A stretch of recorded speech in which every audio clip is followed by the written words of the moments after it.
Eu vi o filme Backrooms, Um Não Lugar, e eu gostei bastante. Inclusive, eu gostei bastante desse subtítulo em português, Um Não Lugar, porque descreve bem o que é aquele espaço onde uma boa parte do filme se passa. E esse vai ser um vídeo sobre isso. Olá, meu nome é Pedro Alcântara, e eu vou falar de Backrooms, mas eu também vou falar sobre outras coisas, porque eu falo sobre o que der na telha. Combinado? No vídeo de hoje eu vou falar sobre Backrooms, eu vou falar brevemente sobre espaços liminares, eu vou falar também sobre o jogo de computador e também de console Portal, e vou falar sobre o que eu penso disso tudo. Se você quiser me ver falando só sobre Backrooms, você pode pular para essa minutagem.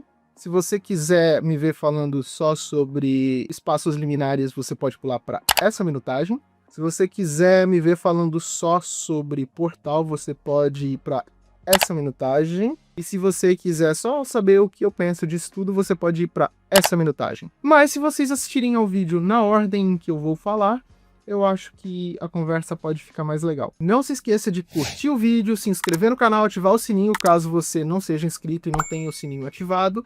E se você tiver coisa para comentar a respeito do que eu tô falando aqui, comenta, né? Primeiramente, o que são espaços liminares? Bom, espaços liminares é o nome que é dado a lugares que causam uma sensação muito esquisita, mas não é qualquer lugar que causa uma sensação esquisita qualquer, e sim um tipo de sensação de que a gente não deveria estar ali, de que é um lugar que tudo parece quase normal, mas não normal o suficiente. Essa expressão, ela deixou de ser simplesmente uma expressão que define ou explica o que é algum ambiente liminar, mas também passou a ser uma expressão para se referir a uma estética específica, né? A estética dessas imagens que a gente vê pipocando na internet nos últimos anos, aí, que são os espaços liminares.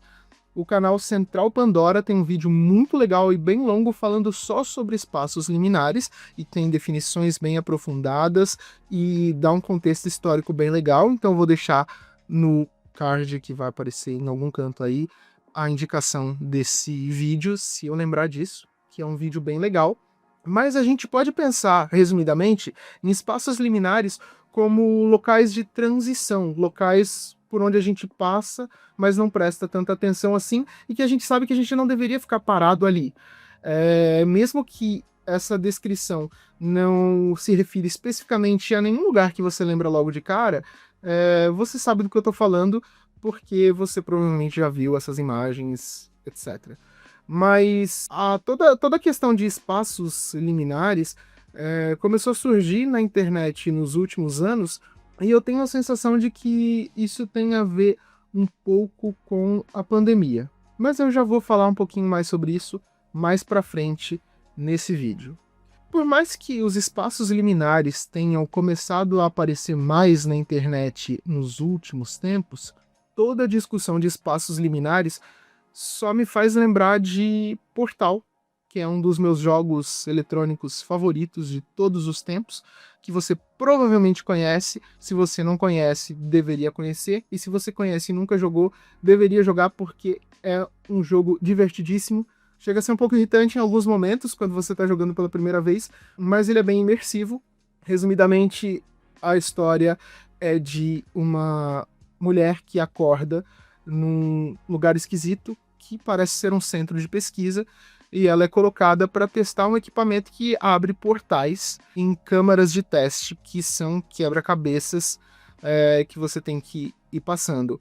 A princípio parece que é só um jogo de quebra-cabeça, mas o jogo começa a ter algumas pitadas de terror, porque ao longo da história você vê que o computador que está te orientando tem objetivos um pouco nefastos. E toda aquela história ali não é só um simples puzzle, tem mais coisa acontecendo ali naquele lugar. A história de Portal começa um pouquinho antes do lançamento dele, que foi em 2007, com um jogo chamado Narbacular Drop. Você talvez não tenha ouvido falar desse jogo, mas ele foi um jogo criado ali e desenvolvido por estudantes de um instituto de tecnologia, E ele tinha uma dinâmica de portais e de puzzles, mas uma historinha, uma estética bem diferente do que a gente conhece do Portal. Mas essa dinâmica, essa mecânica chamou tanto a atenção da Valve, que é a produtora ali que fez jogos como Half-Life e o próprio Portal, enfim, chamou a atenção da Valve, que decidiu comprar esse conceito e contratar uma parte da equipe responsável pelo Narbacular Drop. E aí eles fizeram um Portal com uma história diferente, mas usando mais ou menos aquela mecânica. Só que rolou uma coisa, eles tinham um prazo um pouco apertado e também um orçamento limitado, e por conta disso, eles usaram recursos gráficos que já estavam prontos para o jogo Half-Life, para o Half-Life 2, que faz parte da franquia Half-Life, que é muito popular e muito relevante aí nos jogos. E meio que eles aproveitaram um pouco disso, né, de que eles estavam usando os elementos gráficos de Half-Life, justamente para interligar as histórias dos jogos. Então, eu particularmente acho isso muito legal porque eu sou fã de Half-Life e sou fã de Portal. E eu gosto muito dessa estética de espaços liminares, então quando começou a surgir todo esse debate, todo esse frenesi, olha só que palavra bonita, gastei agora, né, o verbo. Quando começou a surgir tantas imagens e tantos memes relacionados a espaços liminares, eu sempre pensava em Portal, tanto o primeiro quanto o segundo jogo, porque tem justamente esse tipo de impressão, né? O jogo passa justamente a sensação de que a gente está em ambientes que a gente não deveria estar, ambientes que aparentemente não tem nenhuma outra vida além de nós, ambientes bem esquisitos que a gente não consegue ter muita noção das dimensões, tanto ali daquele ambiente onde a gente está preso, quanto de tudo que está ao redor. A gente não sabe o que está ao redor, a gente não sabe de onde a gente veio, a gente não sabe para onde a gente vai, o que remete também a questões de sonhos. Então, Portal tem um carinho muito grande por mim, porque causa sensações bem esquisitas e tem uma história muito legal. Então é um jogo muito interessante para quem gosta de puzzles, para quem gosta de FPS e tá cansado do padrão de FPS que geralmente são jogos de guerra ou de combate ou Battle Royales em geral. E também para quem está interessado em uma história de mistério que não vai entregando tudo logo de cara. Recomendo muito Portal.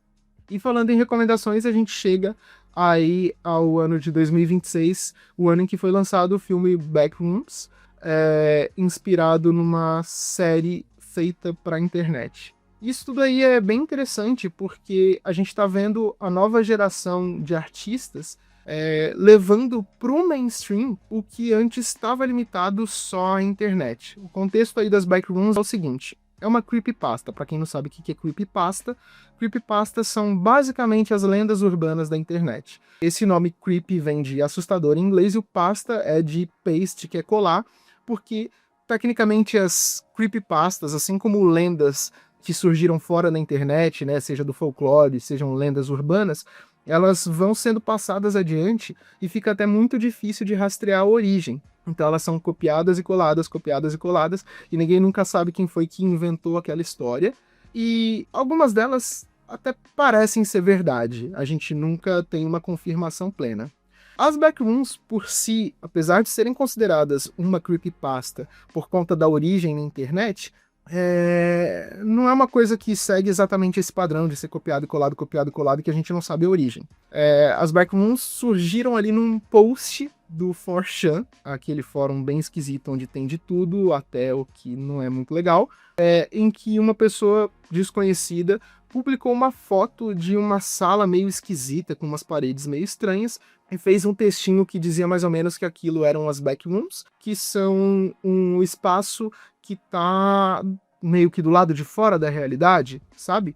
E o texto dizia que se a gente usasse o NoClip, a gente poderia chegar até as Backrooms. Para quem não sabe, NoClip é uma expressão ali dos games que pode ser usada inclusive em códigos, né, os bons e velhos códigos de trapaça em jogos, que serve para alguns jogos que permite que você atravesse paredes para explorar ambientes difíceis de serem acessados, ou até mesmo ambientes que são inacessíveis nos jogos e que os desenvolvedores colocaram ali justamente para o público brincar de usar esse código para encontrar isso.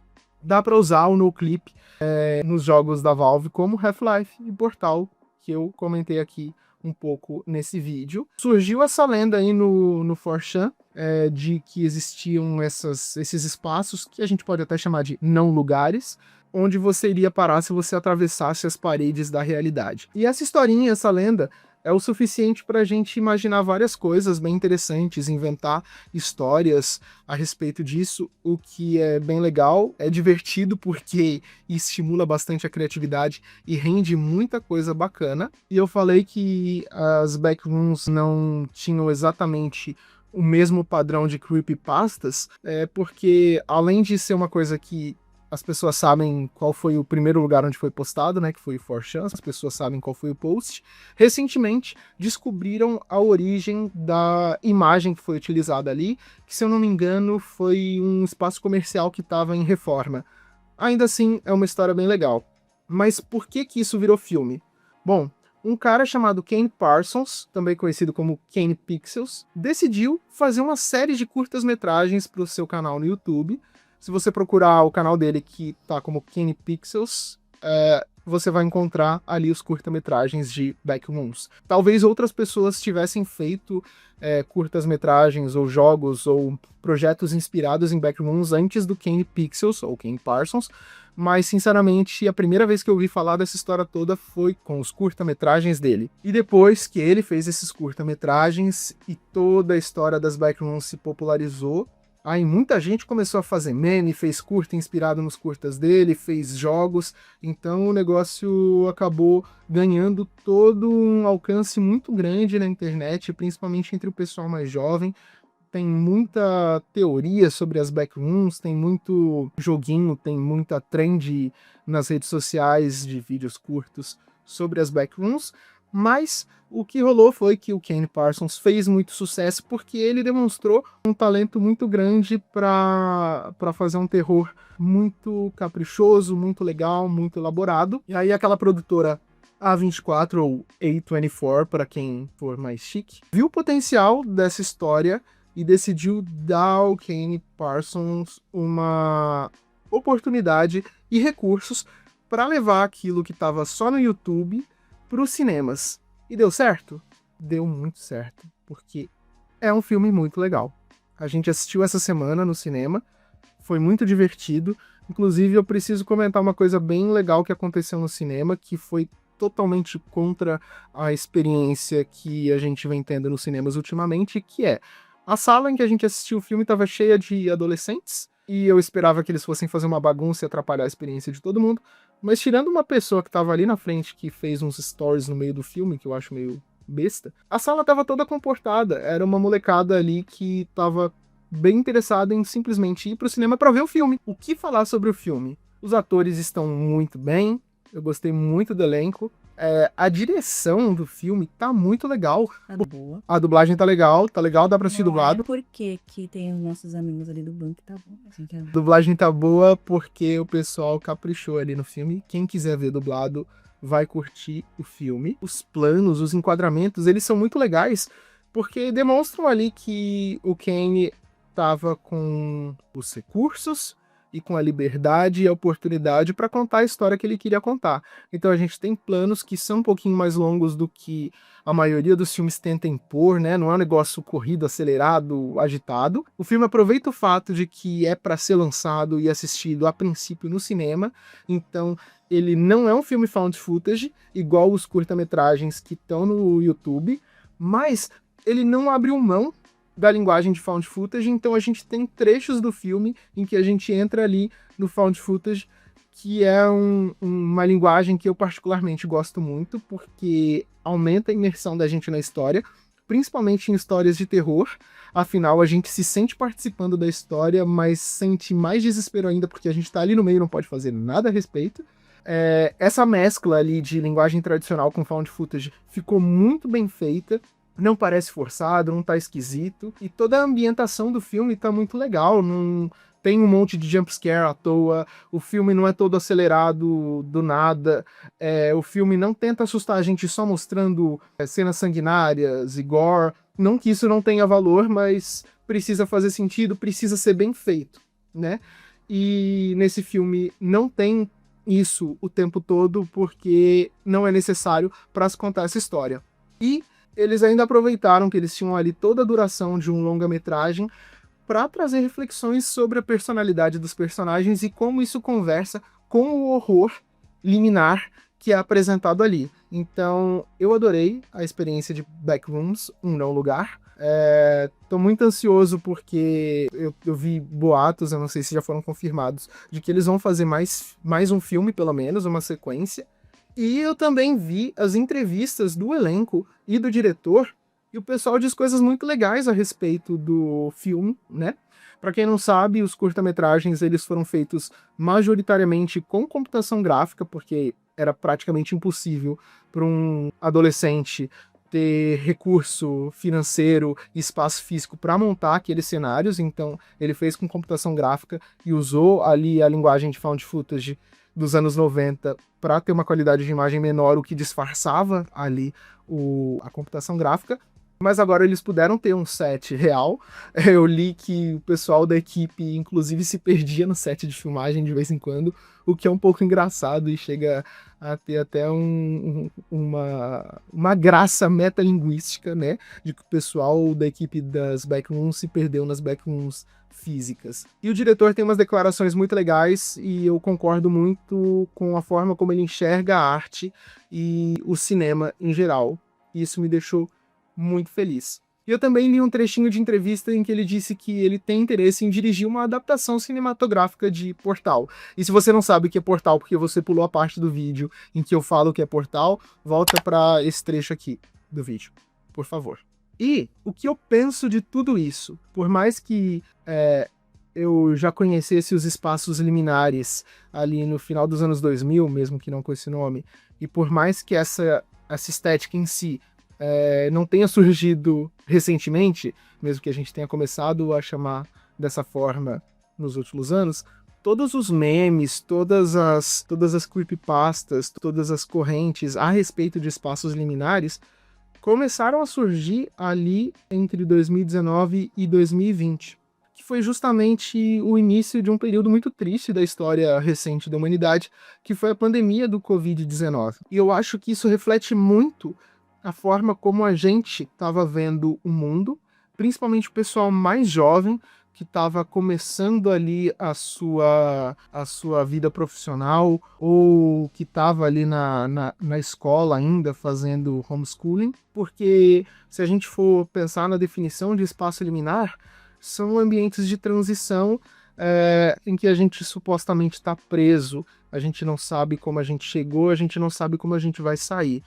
E meio que isso define o que foi a pandemia. A gente não sabia como aquilo tinha surgido, a gente não sabia como e quando aquilo ia acabar. O pessoal que estava saindo de casa, seja por opção, seja porque tinha obrigação por conta do trabalho, estava vendo as cidades completamente diferentes. Então, tudo aquilo causava um estranhamento, um desconforto.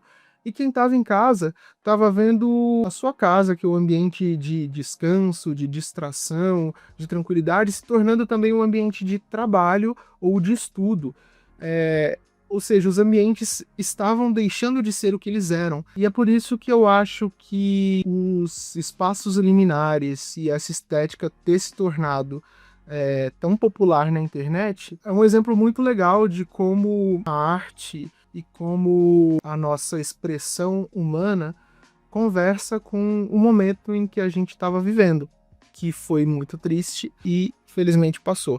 Então a gente só tem desse momento o aprendizado, eu espero, né? E algumas obras de arte aí que surgiram. O mundo mudou. Não sei se foi para melhor, mas que mudou.